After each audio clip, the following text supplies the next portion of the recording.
at the time was the richest African. Just tell us the story behind that photo. So it was in 1993. I was about 21 years old. Wow. And the military had 21. Yes. The military had just annulled the June 12th election, Babangida, and we started protesting immediately. But while the protest was going on, we had concerns about whether Abiola was strong enough to fight the battle that we were ready for, battle of our lives. Because at that particular year was the year I was supposed to graduate from university. Okay. 1993. So one day, we drove directly to his house in the student union bus and walked into his parlor. We asked that we should be allowed to see him. So we broke all the protocols, entered his parlor, and you know Abiola now, big man, big gate. And when we walked in, he said, who are these people? And I stepped forward and said, student union leader, I know you. Good job. I said, before you say any other thing, are you ready for this battle? Are you ready to die for Nigerians? He said, yes. And I said, secondly, because as we walked into the room, there were all these politicians sitting around, all of them clutching their bag because they don't share money, give them. Coming to collect money. And Abiola had a big duffel bag of cash beside him. And he was talking. They were all bragging inside there. I said, all these people that you see, we know them. These people don't believe in your mandate and they will abandon you. Wow. So focus now on how to fight this battle.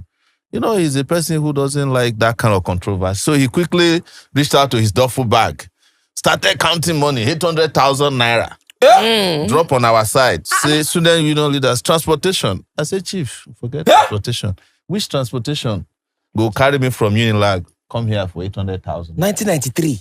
Say, we are not taking your money. Say, no, I've never given money to anybody before and they rejected. I say, you are meant to first people. Because that day I was wearing slippers and I was wearing my only Ankara, my Christmas dress.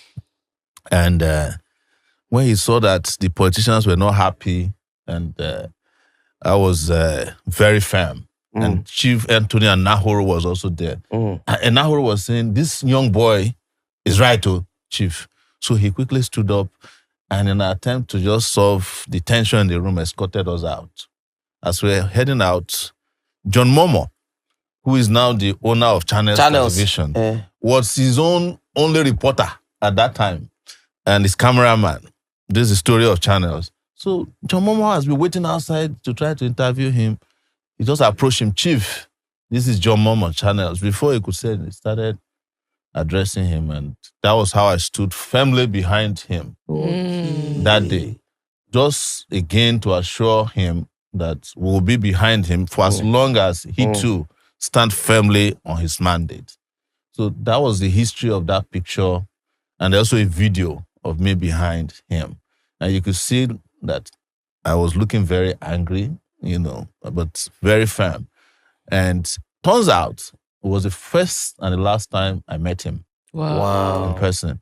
Because during our time as the National Association of Nigerian Students, NANS at that time, NANS today of blessed memory, we did not support the transition program of the military. So we did not support Babangida because we didn't believe that he would hand over power. But the moment the election was held, and it was a peaceful and credible election to the best of our knowledge, we decided that we would support them shooting themselves in the foot. So that was what took us to that space on that day. In fact, I never knew that this footage existed until 2018 because the guy who was working at Vanguard, Tunji Oyeleru is the photographer, had the photo. He saw me and said, I took a picture of you and Abiola. That was after Abiola had been arrested. And he never gave it to me until he died. So I just woke up one day and somebody sent me this photo, this video of John Momo interviewing Abiola and me. I think there was also an interview I did, but I never got to